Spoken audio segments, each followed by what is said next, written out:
We are in week 8. This is the week when you submit your um, PowerPoints with your proposed units of work.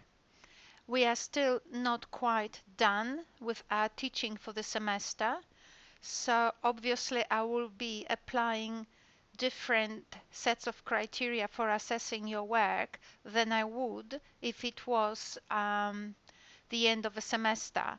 This in practice means that I will be still considering your proposals as um, still work in progress, and obviously I will be slightly tougher when it comes to the last assignment, when I will actually want to see your engagement in the unit and how much work you have actually done.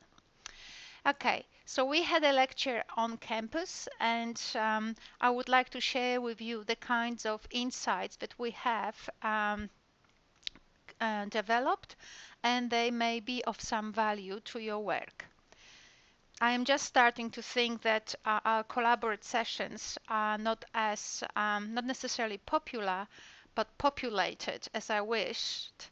So I'm moving now towards these YouTube recordings as my way to communicate with as many of you as are willing to actually watch these recordings.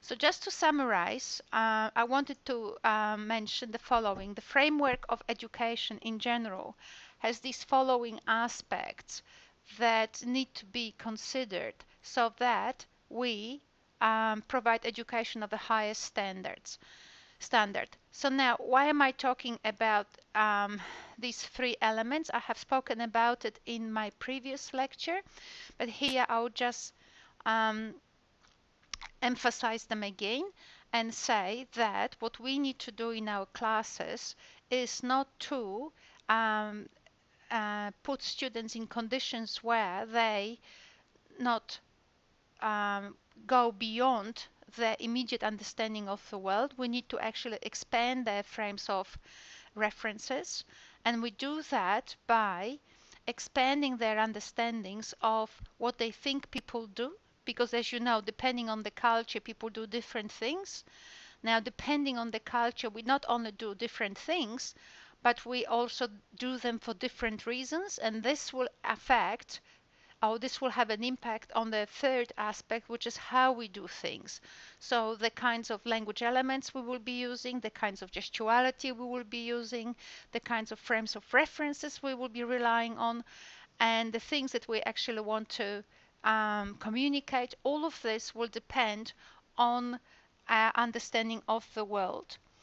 The more immediate our world, the less people we can engage, and therefore the more isolated lives we have. So the idea with our students is to expose them to these to tools or to ways which expand their um, current ways of seeing the world.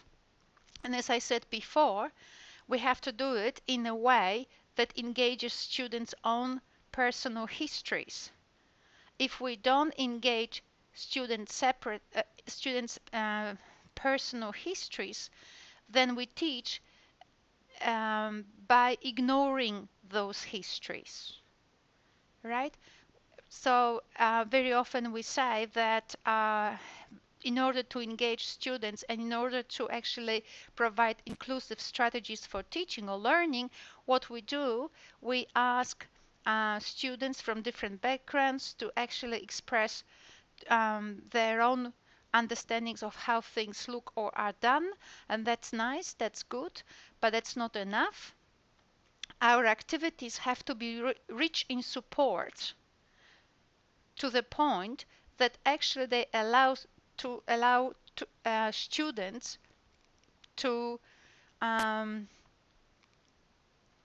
assess the demands of their project or demands of the task that they are engaged in doing on their terms, right? Not on our terms, but on their terms.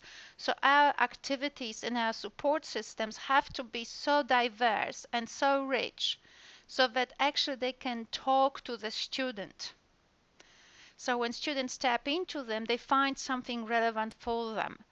The poorer the support we offer, we're actually talking to ourselves. And we might get responses from students, like for example, as we mentioned in the class, um, if we want the student to point to a lion or to a mouse, students will do so. But so what? What is it that they understood?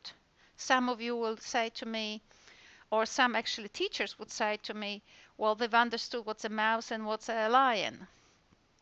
Okay, I said in the class. So we had this very wonderful dialogue in our lecture on campus, and basically we have explored the idea why lion and why a mouse, right? Why was that story about the lion and the mouse? And we have actually searched for different frames of reference that have actually fed that metaphor of big and small. So why is it that the big has to be reliant on the small? Where is that coming from? That big versus small? And we looked far and wide. We looked into different texts which had also these kinds of comparisons. You know, like you have this big wolf, big bad wolf, and then you had this little child, Red Riding Hood, and so on. And we also looked into Bible. But in the Bible we have a Goliath, and then we have a David, right? So David, although he was smaller, he actually killed Goliath.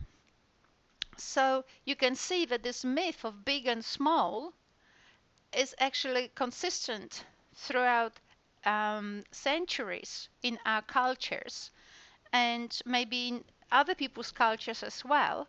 But when we actually explore the idea of big and small not necessarily being useless, but sometimes outsmarting or showing qualities that size alone does not it does not show, then when we explore these different references from which we actually draw these different this kind of comparison, big and small, our understanding of mouse and the lion becomes richer, much richer.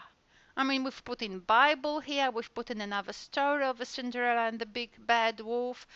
I can't remember anymore because I'm not that fluent in Australian and English writings, but different texts were mentioned where this big and small were actually put against one another for good reasons in order to for certain qualities to come across. So now what we no longer had point to the lion, or this is a lion, point to the mouse, this is a mouse. Well, wonderful. What we have created were conditions where deeper forms of understandings were facilitated. So it wasn't just about mouse and big and small, mouse and lion and small and big. It was about participating in the culture, the kinds of texts that we draw on that actually resulted or informed with their values. And they informed the lion and the mouse story. Wow! Just looking at that could have taken in your lecture or in your class, pardon me for this, in your activities or in your classes with students, would have taken maybe 20 minutes, half an hour. That's why I say those units of work should be more focused and taken slowly.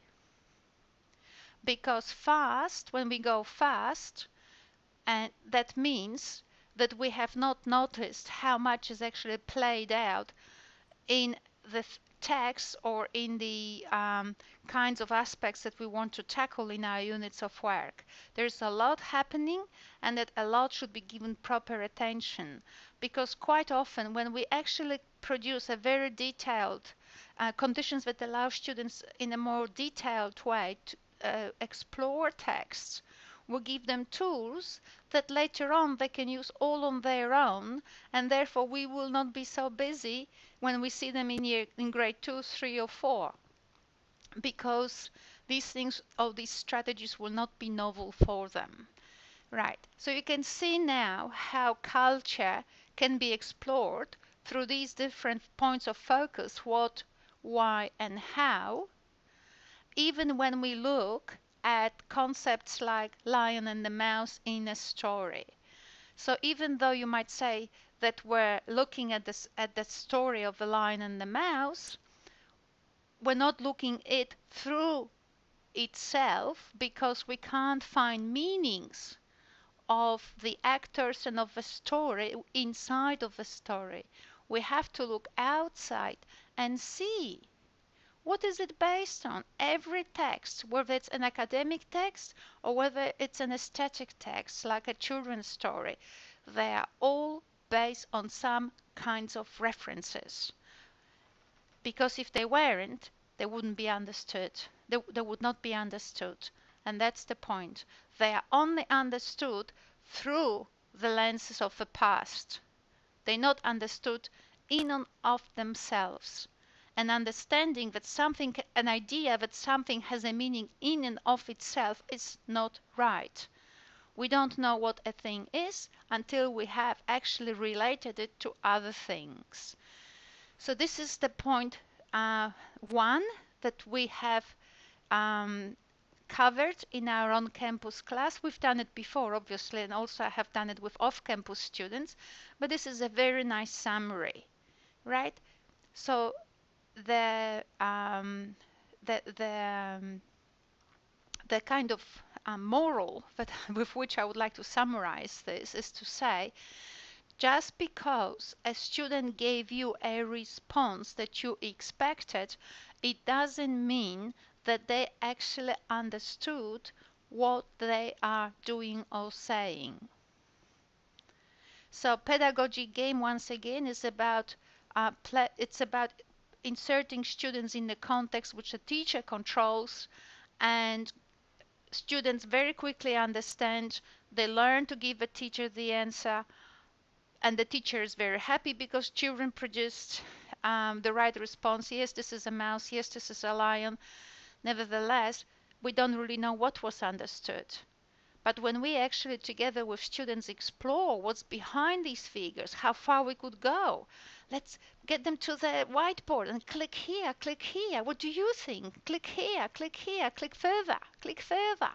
Maybe more information, maybe more examples from different stories will come up. So you see, from one story that you might be reading or showing in a book, when you actually, through exploration, you give children access to maybe some video clips of other stories that show the big and the small and how they were played out in other stories, you expand and you reinforce the concept that one quality doesn't yet describe a person, right?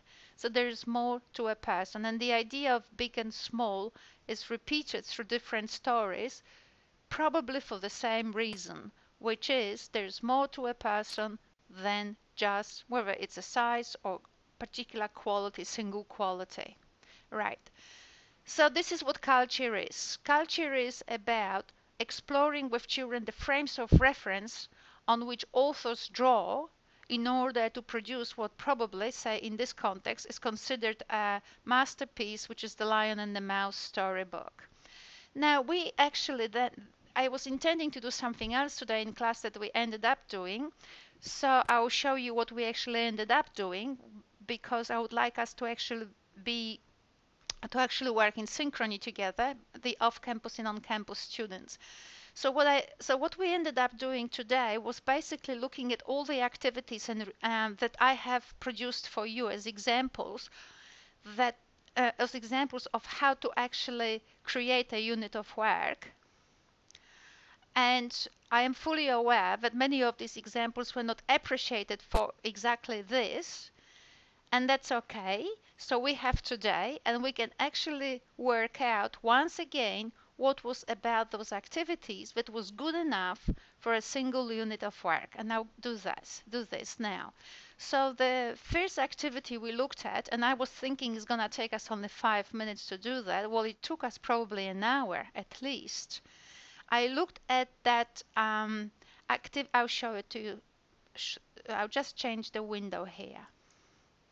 So we looked then at the unit of work that I have outlined obviously not in every detail possible, but just to stir your ideas, which was about creating a poem.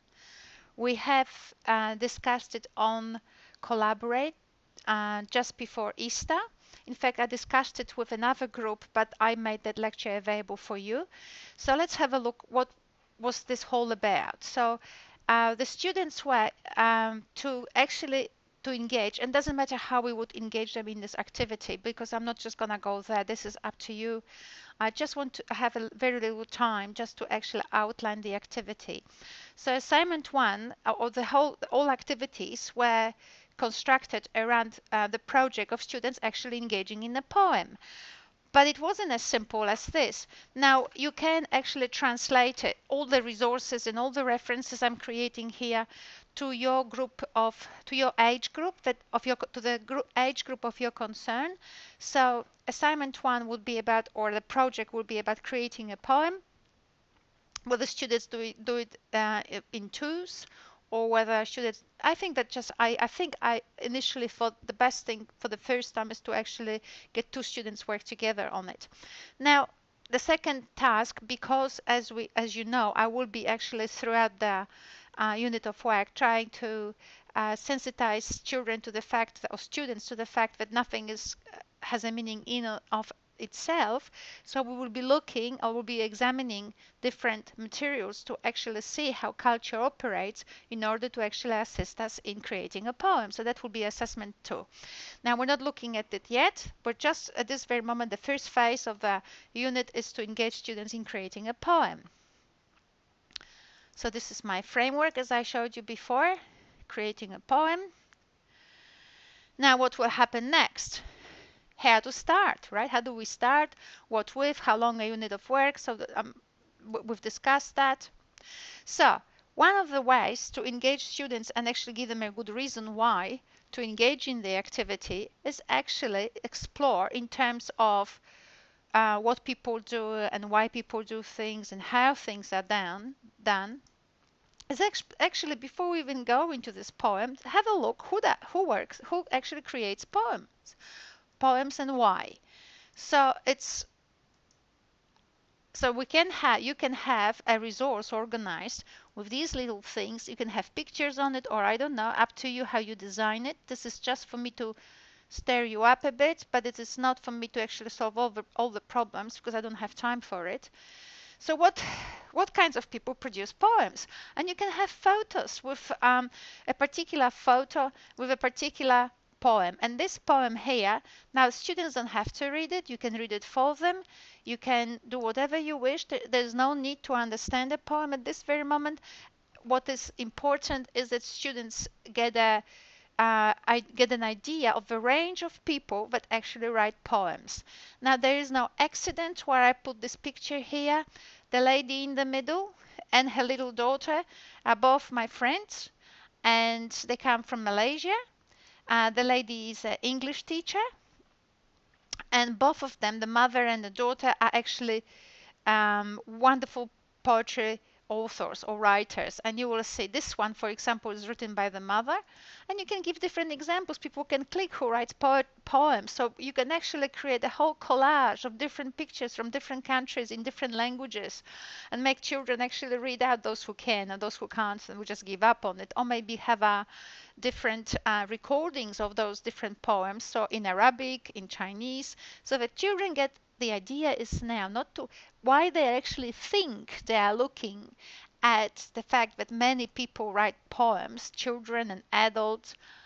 What you actually are doing is gently now using this activity to gently introduce them to the fact that poetry is about music.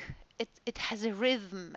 It is a way of using words that passes on to the readers or listeners mood, and that mood is passed with different tools, and one of them is this rhythm, this music of those words, right? So and this is another one here picture I have. This little 11-year-old, the daughter of my friend, she writes poetry, and he's stuff from her Facebook and from other webs. I mean, she puts her poetry online. There's a particular website for kids Well, there's probably many of them. There's particular one she is using. And not only that, kids put up their poetry there. We actually vote for best poems on that website. So anybody can vote. So it's really cool. So people do different things and from people from different cultures. So what would be actually precious if you actually produce a collage of pictures with examples of short poems and those poems being read out so that children start getting the feel, right? You prepare them um, vibrationally. You prepare their bodies to start moving to the music or to different types of music because language in a poem creates its own music. So there's another poem here. I love these poems, I have to say to you. I think this one, this one, the first one was about how her mummy is screaming at her, and all the kids are getting scared when her mummy does that because it's time to come home, and all she wants to do is play. And this other one, obviously, the girl again is told to stay at home. I think it's written also by my Malaysian friend, and the girl is told to stay at home and she doesn't so and she can't go out. So what happened, a little birdie came to visit her, and that little birdie that came to visit her and came and sat down on her window was for her a way to have a contact with the outer world, right? Sometimes, we tell children it's not the time, this is not the time to actually go out, we have to do other things, and she's not feeling comfortable with it. She just wants to play or be out with friends. Okay. So we have covered who does poems and now why people do poems. And I would like you to make little these words into hot words so that children can click or put a little squares like I did above. You take a square like this, you put it to why poems, you insert it here, you make it obviously smaller for parents and people can actually click on it and have a look. For those we love, for fun, another one here for fun, for other kids' poems. So if you find examples on the net of children doing just that or of people doing just that, so what we want to do is to just exemplify. We are not teaching these poems, right? We are now creating an atmosphere, putting children in the mood so that they can actually get into it and be willing to play with us. So these are all hot things, and when people click on them, when children click or students click on them, things come up as examples. Now, what do poems do?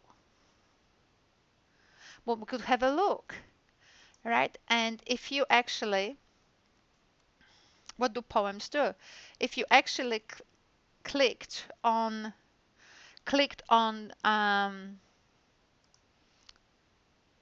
so this is a short poem written by this 11-year-old girl, and we could have a look what poems do. They actually, and you can we could actually click and see how we could read it out to the rhythm and actually engage children in actually starting to feel the rhythm. So there will be here some form of regret, some form of nostalgia. So you read it out to them or you prepare a recording. So this is pre-recorded, so you're not always on the spot and having to read it out. You pre-record it or someone who's really good pre-records it. But there is this nostalgia, this sort of regret that some students understand because they speak English, some children will understand less, but they will get the message through the emotion. So when they click, I just want to play, they click on it, and the arrow now becomes I just want to play, and you can see, and you can stress to children play, and then you can provide another example for actually showing someone I want to play, I want to play. Then students can actually click on beautiful world, and then you can actually show them different examples of beautiful world, and kids only want to play. Again, you show children playing. So what you do now, you show them that how much text, how many pictures, how much of the world is inside of those dry lines. Had it not been for these 6 lines or so here, these pictures wouldn't exist. So you just play with children and show them how much is in those lines and how many pictures we could actually find on the net that, or we can, if we click on any of those, how many pictures actually are there to show us how kids want to play, or what a beautiful world it is, or pictures of friends and so on. So in that way, we actually combine the mood of the rhythm of the rhythm we combine the mood that the rhythm of the poem is actually passing on to the listeners with images, so the children now connect communication in many different ways, communication and feelings. Now, unfortunately, I have to now move towards more serious examples because I created this resource for all the students. But you can actually replace my choices of examples with your own choices appropriate to your students, to the age of your students and the kinds of things you want to do with them. So what we're now moving into is actually exploring the music, exploring the kinds of different emotions that different types of music generate. What we want our children to get their bodies move. We want emotions and we want them to move, so that before they actually get on with writing, we want them to start feeling the poetry. We want them to emotionally relate to the task of writing, right? And to engage emotionally, nothing helps more than making them feel the music. So what I did, I came up with some examples here, but again, that was for students who are already mature students. I might actually fast forward it a bit. So you might be exploring the concept of nostalgia, or the whatever concept that you are actually now taking children down, whatever path you are taking children down. But here we were looking actually at the concept of the anthem or hymn, right? So we looked at the Secret Gardens, of this famous song.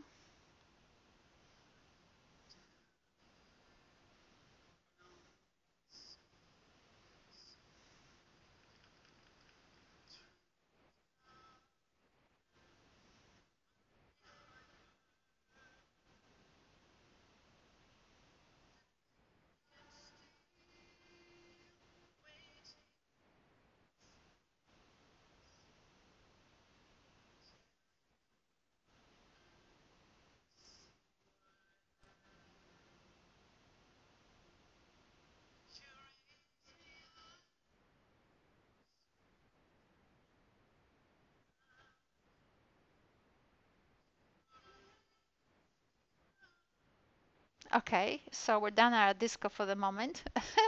Now, what was the problem? The problem was we wanted to actually find out what we saw. What type of song was it? So you can now pick other examples of songs. You can actually engage children in talking, and you can actually do that by again producing different um, pictures for nice, not nice. So we combine what someone else on the net said on the Learn line, matching pictures and words. That is a great idea when actually contextualized, as opposed to just simply um, not contextualized in terms of some sort of larger activity. It has to be within the larger activity, so that those pictures serve as references as opposed to isolated items. So now we could actually explore, was it nice? What did we say? You can have pictures here for peaceful or loud. So you can actually, with children, put different adjectives on the whiteboard, and now uh, students, as they click on them, they get different moods that will come up: peaceful, loud, slow, fast, happy, not happy, and then you can make it a little bit more sophisticated depending on the student's age, so that we get some adjectives actually going here, so that we actually start building up what kind of song it is. And in the class that I was teaching, now I want you to use your imagination here, but and I know it's hard when you are still learning, but in the class where I was actually teaching this, or actually where I was demonstrating this kind of teaching, some of my students from Cambodia said it was a romantic song. Now, it would have never occurred to me to be a romantic song, but then when I sometimes think of Asian songs like that I hear in restaurants, for example, in Asia, they do have, they may have, I'm not sure actually, I'm not an expert, they may have some elements of it. So we then looked at the um, romantic song. I just have to find it because I here in this resource I don't have them correctly organized. So we looked at this one. And it's both romantic and also sexual, right?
Okay, so I could listen to it till the cows come home, but if we then compared,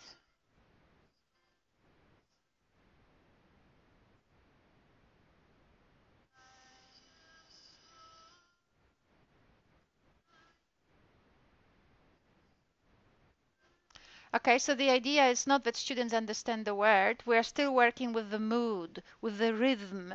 The words at this very second are irrelevant.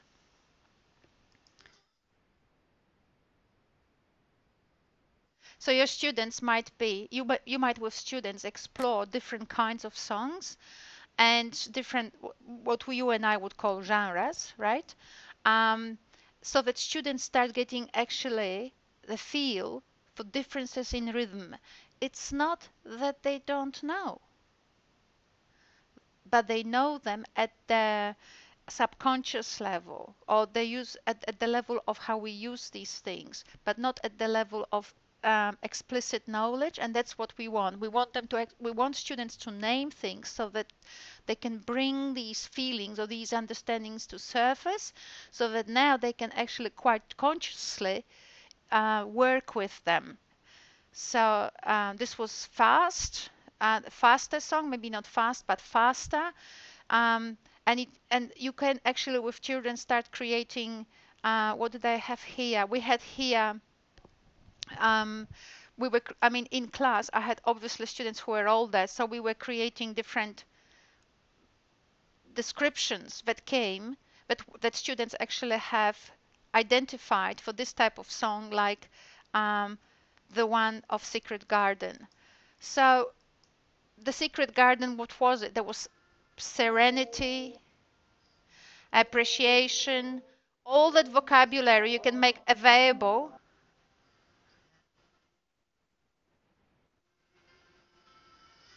with pictures or with other songs. So through compare and contrast, students see how the authors of this music, how this band actually integrated these different um, concepts as in this song, how the authors or how the band work with those feelings of appreciation, serenity. Um, what else did we have there? Let us have a look. What other words do you remember yourselves? Higher level emotions, depth, right? So you will give students access to different ways of seeing how this depth can be actually represented at the level of music, and children start feeling it in their bodies. And remember, what we're after is actually set the emotional level here for them to actually feel the rhythm of a particular mood they want to communicate in their poems, so then they can translate or pour that mood onto paper. Not necessarily by writing, seven verses or 8 verses or whatever, just 2 lines, just to begin with. Now, it's interesting that after a while, I don't think that any student actually in my group has come up with an idea that this was like a hymn, like an anthem. So what I did, in order for us all to identify the genre of this song, "You Raise Me Up," we still didn't actually talk about for whom he's singing this song, what's the title of it. None of that we have touched. You see how much work needs to be done before you actually even go to the first line of the text. If you even that is, if you even go there.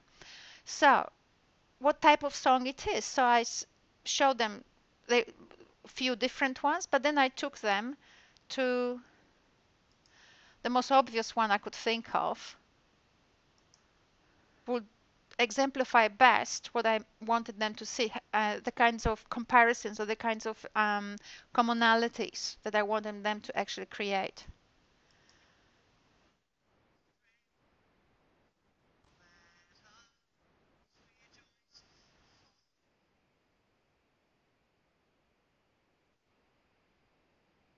And obviously, at the first sight, your students or your children will not say, "Oh, that sounds exactly like Secret Garden," because it doesn't, right?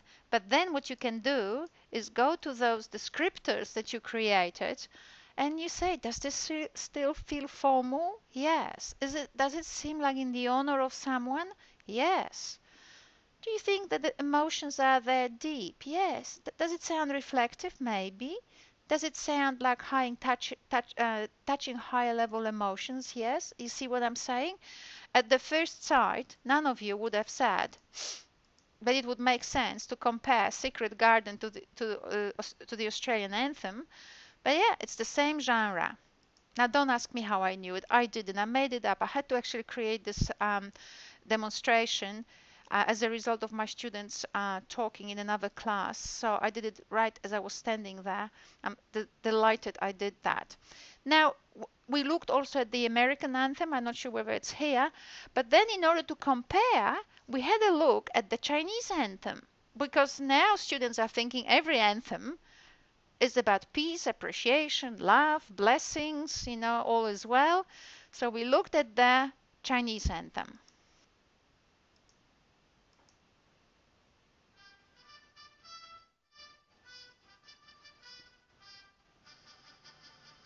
And you can stop right here. We don't have to hear much more.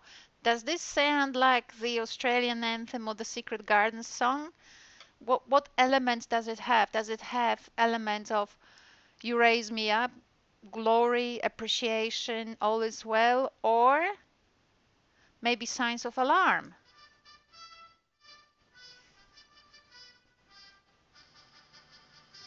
Right? There's a military trumpet there. And I bet that the song, I mean, I haven't been in a military camp, but it sounds awfully familiar, like things like you would play this kind of song in the morning, rise up, right?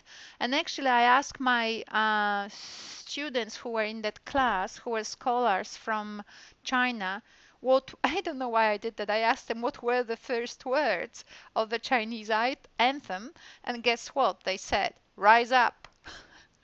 So you see how the music and the lyrics actually are not separate. So what we have, the music is the sort of ways in which the music sets a emotional sort of point in our souls or in our spirit, and then the words just reinforce it. That's why the music is so important before we actually move on to writing poetry, because the music is just the easiest way to introduce students to genre, right? Much easier than just plowing through those texts which are not alive. Music makes these texts alive. Now, just out of curiosity, I would just follow this because I'm sure that lots of you actually missed that lecture on Collaborate. That if you actually play it,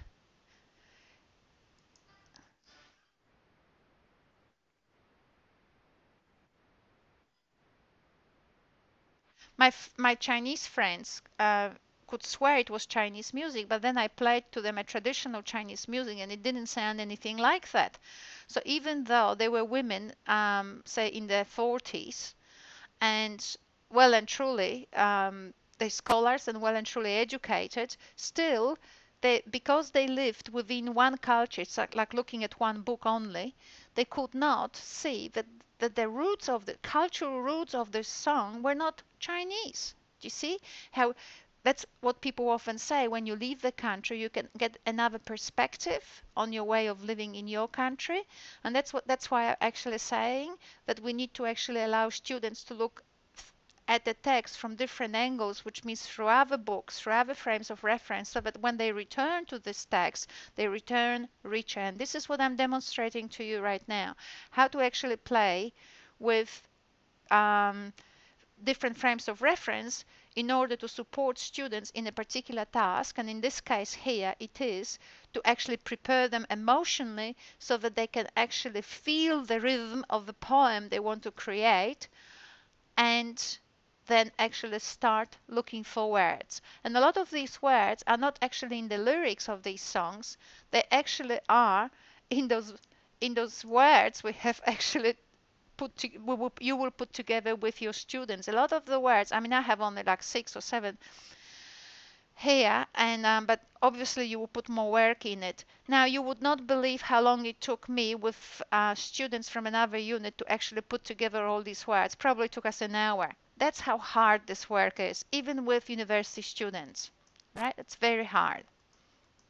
So just to prove to my friends from China that the roots of this song are Russian, I could have come up with some Russian song, but I just didn't have one in mind. So I remembered one in which I was actually raised in Poland.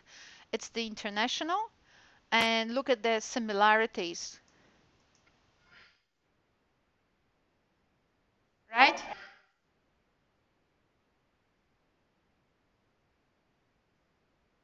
Obviously, straight away it sounds like revolutionary song. Da da da da da da, right? Nothing like all is well. I love my country.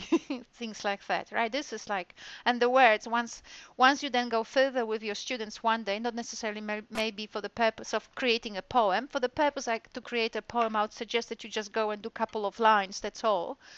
Because that's all depends also on the age of students, but you pick some bits of the poem that together you analyze. I would still make a separate resource where you actually give students access to all lyrics and they can actually look at them on their own or in groups. So you don't have to in class do the whole poem, the whole lyrics for each song, because you'd go nuts. But they can actually take it home, and if they're curious they can actually work with it. But in class you would want to pick some words from the song which which enable you to actually make a point about the genre of that song and the kinds of cultural references a particular song is using, to actually reinforce the point that it is about appreciation, as in the case of the Secret Garden, or in here it is about alarming people, making them rise and maybe grab the guns and go and shoot other people, right? Because that's what the song is about actually. It's about get on with it and kill them so that we can actually take over the world. Interesting, isn't it? That's what I used to sing when I was a child in a communist country every day, every morning. Just listen to the rhythm.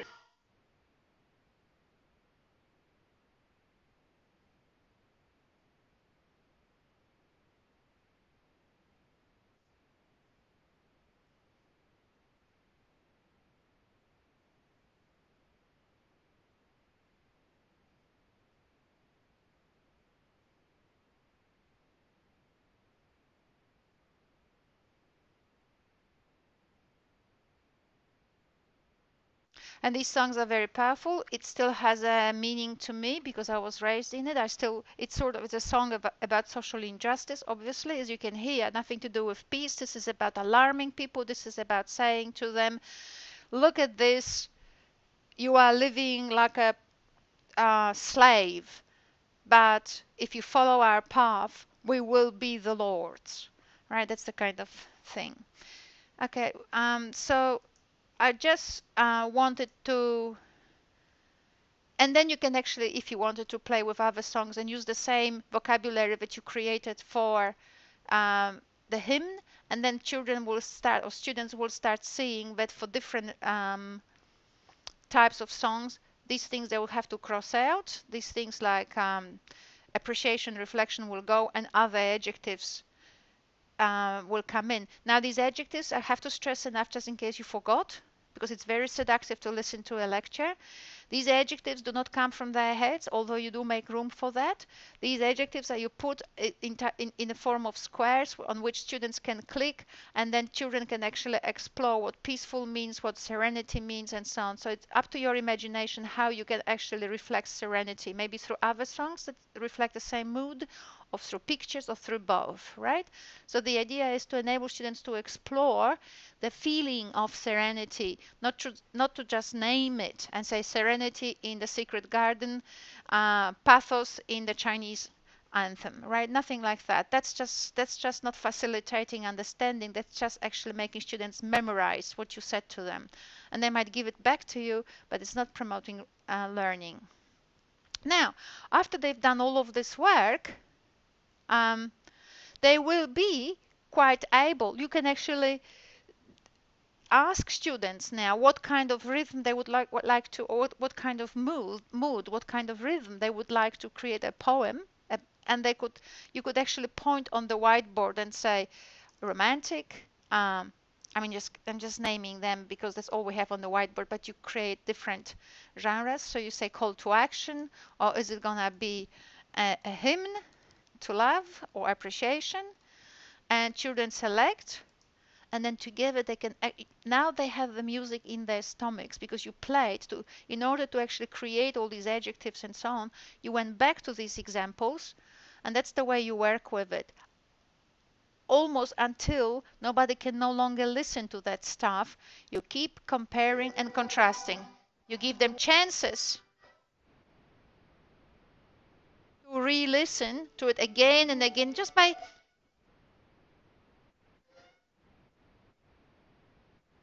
enough, and then you say, does it still feel like the same as this?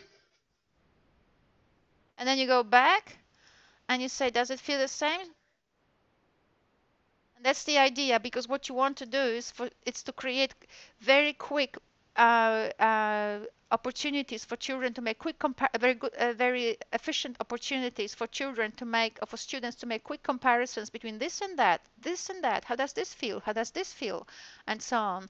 That's why technology is so good. That's why I say create your resources. This resource with a song you could use for creating poem, for writing songs, for describing American or Australian culture, the culture of songs, the culture of video. These resources will be for you to actually use and repurpose, right? So you will not, once you have a few of them, you will not run panicky every time you have to teach a unit, because you will have your own stuff you prepared, and it's not gonna go away.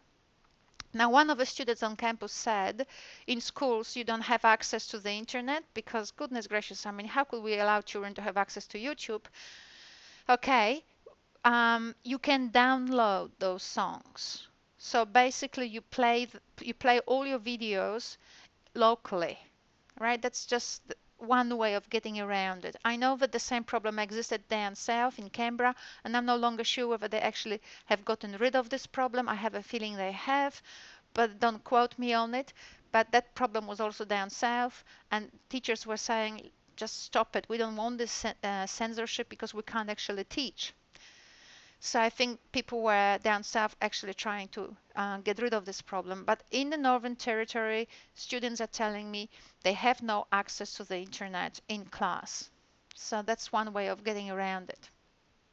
Still, what I'm interested in is not actually what you do in your placement today or in a week's time. I want you to develop skills so that you are a teacher for the future, because things change at a rapid rate.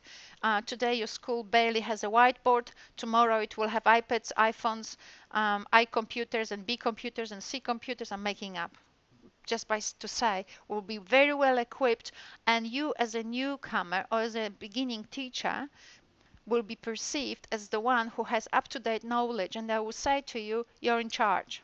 How are you going to do that? Right? How are we going to do that? How are we going to do that? So that's a sort of a resource. You can now imagine that if you were to take your students or children to the point that they are actually able now, resourced, with all this vocabulary they have elicited from your tools that you made available, to actually name different emotions that different songs create. You could actually, okay, I didn't say one step was missing. Still, before you go to lyrics, I did say it, but not quite well enough. What I want you to, what I would suggest, what you also can do, is to actually ask your students. This is the thing. This is what happened on the campus today. Now you must remember, I am not an not a native speaker of English, so I sometimes sell fables to my own students, and this was one of them. I actually, now, as it turned out from our discussion in class, I couldn't answer this question, so I'll first raise it, and I'll see what you will think. Okay? For whom is this song? To whom is this song being sung? You raise me up. Whom is this song addressing? Any idea? Now, we had to do a little bit of research today, and that would actually serve you well. You could do actually yourselves this research, but I would. So Tash has done. Most of my students come to the classes in every unit now with computers, which is a blessing because we need them. So Tash went on Wikipedia and said, I know what this song is about, and she told us, and now she wanted to find a backup, and she did, and she was right. So I will just tell you what I thought. I, a non-native speaker, who I wasn't even listening to the words, right? I have no idea how I came up with this song. I just know nothing. I just saw the words, you raise me up, to raise someone, obviously family. I just thought mother, right? Must be for the mother. So I told my Cambodian student it's to the mother. But we didn't do any detailed check, so that was all right. We've discussed that maybe nowadays still we are in an Anglo-Saxon culture which wouldn't probably sing an anthem to the father. It's possible, but not likely. Fathers are providers. They are not seen as mythological figures, right? Mothers are more sort of a likely object. So then we, as you could see somewhere, wherever we had this stuff written out, we wrote that that the anthem is sung, to your country, to friendship, right? You could actually glorify friendship, to God. I wrote God just because people write anthems to God. You wouldn't believe what we found out, that, and we have explored it critically, and I'll show you how. What we have actually found out was that these songs, that the addressee of this song, and the most likely addressee, is actually God. I mean, I swear to you, I have played this song to native speakers of English in Canberra because I had this little hunch that I might have gotten the mother wrong. And this is very funny. So I played it to my friends, who obviously also listened with one ear only, and they said to the friend, because they are in love with their husbands, right? So the first thing was to the friend, because the friend is always, helping you, is kind of raising you up. But Tash said, no, it's to God. So we then started looking. And this is another level of analysis that you very often in your literacy classes might be not considering because it's hardly ever taught. But remember, when you look at your resources for this module, there's a lot of talk there about culture, like language and culture are one. That's why we had this other resource where I said that language or language shapes, or language is not language, it's just cultures, intentions. And they shape your brain. You become those intentions. You then function within those values and intentions. Okay, so we then analyzed here what else was happening before we even look at the words exactly, although we then started to look at words just to confirm it. We looked at the position of the bodies how people were standing, how people were um, behaving, to get some more clues, right? So let's have a look. Now, I don't have much time to do that because I will have to finish this lecture in less than 5 minutes. And in part two, I will show you other resources that were about that I created in order as a tool for assisting development of a unit of work. So this is one of them. Let's have a look at the gestuality. First of all, you can see the dress that people are dressed formally. This woman looks very, very what? Like the song. I mean, that's another aspect you will want to compare with children, which is, or with students, there are these Celtic elements. It's a Celtic music being played, right? I mean, you can, every music draws on particular culture, and this one draws on like a violin. It's very Celtic, and the tones are very Celtic. You can actually, I can be wrong, but I don't have to be right. All I have to do is to signal to you that that's another element you may want to compare with children.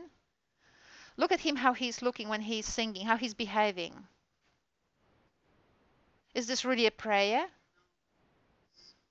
Look at look at his eyes. He's looking where? Well, most singers look down. Look as he's looking up, up, up. Look at him.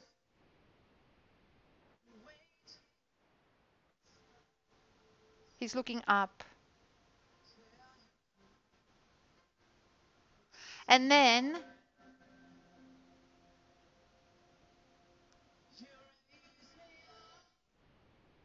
look at his face.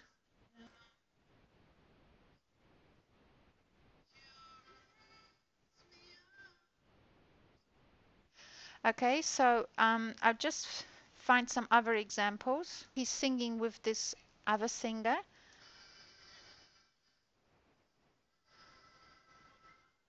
And you can get, you can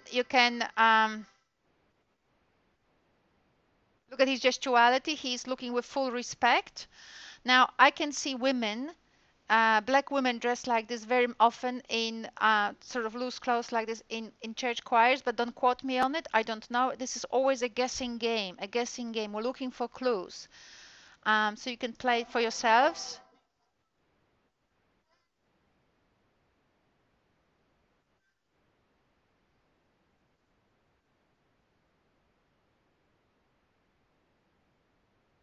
Look at him. Did you see it? When you come and I'm filled with wonder, she's saying. Obviously, we're not analyzing words yet, but the moment she said that, he was looking up. I mean, you couldn't get more close, right? It's definitely not actually towards a friend. He's not, there are no symbols or indicators of mother or of family or friendship. He's more looking upwards.